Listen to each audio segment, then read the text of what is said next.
नमस्कार, आप देख रहे हैं जे प्राइम भारत और मैं हूं आपके साथ ज्योतिका। आइए रुक करते हैं खबर की ओर। पवन खेड़ा राष्ट्रीय प्रवक्ता, कांग्रेस पार्टी की प्रेस वार्ता।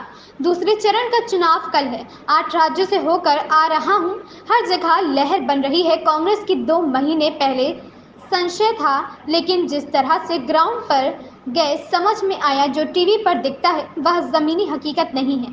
जमीन की हकीकत कुछ और है। जमीन पर आभास है कि चुनाव हो रहा है। लोगों के मन में आ गया कि धोखा हुआ है। किसान हो, नौजवान हो, चाहे अग्निवीर का नौजवान हो, सभी यह कह रहे हैं उनके साथ धोखा हुआ है। हर घंटे 2 नौजवान देश में हत्या कर रहे हैं। पेपर लीक एक बीमारी है। उत्तर प्रदेश का उदाहरण पूरे देश में देता हूँ। 7 साल प्रतीक्षा की नौजवानों ने, और फिर पुलिस भर्ती का एग्जाम हुआ और पेपर लीक हो गया। भर्ती निरस्त हो गई। लाखों लोगों ने इसमें भाग लिया था। हर दिन 30 किसान आत्महत्या कर रहे हैं। इसी मिट्टी का लाल राहुल गांधी का था, जिसने किसानों का ऋण माफ किया और आज तक किसानों को राहत नहीं मिली जो यूपीए की सरकार ने दी थी। हर घंटे में 4 महिलाओं का बलात्कार होता है। हाथरस का कांड आज भी दिल दहला देता है। 10 साल में रिपोर्ट कार्ड देना चाहिए प्रधानमंत्री जी, और हमेशा सवाल पूछ रहे हैं कि अपनी गारंटी भूल जाते हैं। हमारे न्याय पत्र को बिना पढ़े उस पर बात करते हैं। हमने 10 सवाल पूछे हैं। 10 साल अन्याय का। लखनऊ से एनामुल हक, ब्यूरो रिपोर्ट। चुप हो जाओ, बड़ी तो रखा है ये दूसरा चरण चुनाव का कल है और मैं लगभग 8 राज्यों से घूमते हुए आ रहा हूँ। हर जगह एक अंडरकरेंट जिसको हम कहते हैं वो धीरे धीरे लहर बन रहा है। 2 महीने पहले जब मैं निकला तो मन में बहुत संशय था, मायूसी थी, ऐसा लग रहा था कि शायद मजा नहीं आ रहा है इस चुनाव में। लेकिन जो ग्राउंड में गए समझ में आया कि हम टीवी बहुत देखते हैं, ये हमारी बीमारी है। जो टीवी पे होता है वो जमीन की हकीकत नहीं है। जमीन की हकीकत कुछ और है। जमीन पर दुख है और जमीन पर एक ऐसा आभास है कि धोखा हो रहा है। लोगों के मन में ये बात आ गई कि साहब हमारे साथ धोखा हुआ। वो किसान है, वो नौजवान है, वो अग्निवीर का जवान है, वो महिलाएं हैं, सबके मन में ये बात है कि साहब हमारे साथ पिछले 10 साल में धोखा हुआ। 1 घंटे में 2 नौजवान आत्महत्या कर रहे हैं इस देश में। ये बात लोगों को समझ में आ रही है। पेपर लीक एक बीमारी है, लोगों को समझ में आ रही है। उत्तर प्रदेश का ही उदाहरण मैं पूरे देश में देता हूँ और बड़े अफसोस के साथ देता हूँ कि 7 साल प्रतीक्षा की नौजवानों ने, और फिर ये पुलिस भर्ती का एग्जाम हुआ और पेपर लीक हो गया और भर्ती निरस्त हो गई, एग्जाम निरस्त हो गया।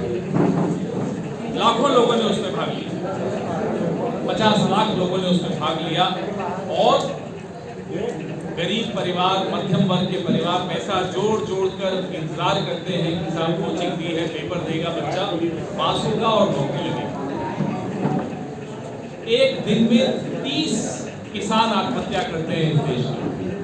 ये इस माटी का लाल, इसी मिट्टी से आया हुआ राहुल गांधी ऋण माफी की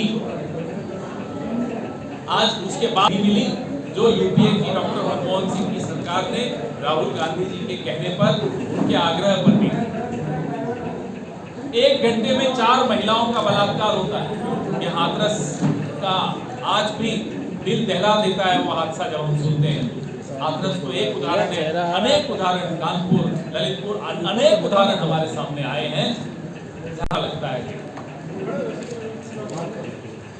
10 साल में आपको आपकी अपनी रिपोर्ट कार्ड देनी चाहिए थी प्रधानमंत्री जी। उल्टा आप 10 साल बाद भी हमसे सवाल पूछते हैं, अपनी गारंटी भूलकर हमारे न्याय पत्र को बिना पढ़े उस पर बात करते हैं। ये हमारा न्याय पत्र आपके सामने है। ये अन्याय काल का हमने 10 साल के सवाल पूछे हैं उनसे, ये इसके जवाब नहीं मिले अभी तक। ये राहुल गांधी 4000 किलोमीटर पैदल चला।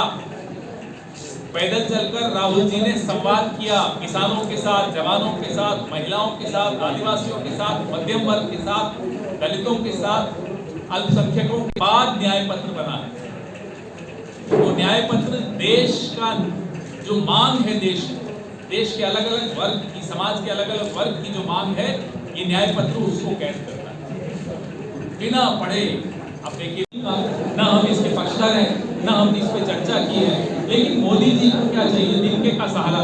डूब रहे ना, डूबने को दिनके का सहारा चाहिए। मैं आपको एक और खुलासा करूँ, आप जानते होंगे, पढ़े लिखे पत्रकार, इनहेरिटेंस टैक्स जयंत सिन्हा जी जब इनके वित्त राज्य मंत्री थे तो लाने की चर्चा हो रही थी, हम इसका विरोध कर रहे थे।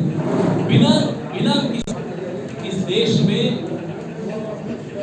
आम लोगों के साथ न्याय किया। 25 अमीर परिवारों का 16 लाख करोड़ माफ किया। ये फर्क है उनमें और हम। वो 16 लाख करोड़ आप में से कई लोग जो टैक्स देते हैं उनसे छीना गया, मुझसे छीना गया, सीपी राय जी से छीना गया, अभय दुबे जी से छीना गया, गरिमा जी इनके पति सेना में है, इनसे छीना गया, हम सबसे छीना गया। जो 72,000 करोड़ हमने ऋण माफ किया, हमारे पास अर्थशास्त्री है, इनके पास अनर्थशास्त्री है, ये अंतर है। 150 सीटें हो जो कि अब आएंगी, इनकी और सरकार की ओर नहीं आएंगी। आपने देखा कृषि संबंधित 3 कानून लाए, बिना चर्चा के अगर आप कुछ लाएंगे इस देश में, बिना संवाद के अगर आप कुछ करने की कोशिश करेंगे तो आप नहीं कर पाएंगे। कृषि काले कानून उसका एक ज्वलंत उदाहरण है। आपको वापस लेने पड़े, माफी मांग कर वापस लेने पड़े। कोई भी कानून आप इस देश में लाना चाहते हैं, बिना लोगों से चर्चा किए मत लाइए। ये लोकतंत्र है। हमारा सिर्फ यही आपसे आग्रह था, और हम जो भी सुधार करेंगे, जो भी आपने गलतियां की अगर उनको भी सुधारेंगे, तो हम चर्चा के बगैर नहीं करेंगे। इसमें स्पष्ट लिखा है, सबकी सहभागिता से, सबसे चर्चा करके, सबसे संवाद स्थापित करके फिर हम कुछ करेंगे।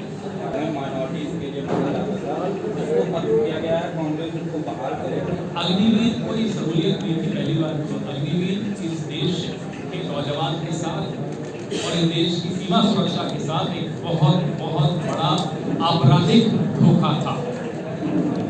आपराधिक धोखा है अग्निवीर। ये आप फिर से दोहरा रहा हूँ, अग्निवीर इस देश की सीमा सुरक्षा के साथ और इस देश के नौजवान के साथ एक आपराधिक धोखा, वो हम वापस लेंगे। आपने मौलाना आजाद स्कॉलरशिप के विषय में कहा, स्कॉलरशिप सहूलियत है, नौजवानों के लिए सहूलियत है, उसको वापस लेना गलत है। नौजवानों के लिए, वो किसी धर्म के हो, किसी जाति के हो, मध्यम वर्ग के हो, उनको और सुविधाएं देनी चाहिए। उनसे सुविधाएं छीनना गलत है। और आगे भी लाएंगे, उस पर चर्चा भारत सरकार को हमने मजबूर किया कि वो अब एक कमेटी बैठाई है उन्होंने। वो मजबूर इसीलिए हुए क्योंकि कांग्रेस पार्टी ने उन्हें मजबूर किया। जी हाँ, हम लोगों से संवाद करके, लोगों से सलाह मशवरा करके ओल्ड पेंशन स्कीम जरूर लाने के पक्ष में हैं। इस खबर में बस इतना ही। बने रहिए जे प्राइम भारत के साथ।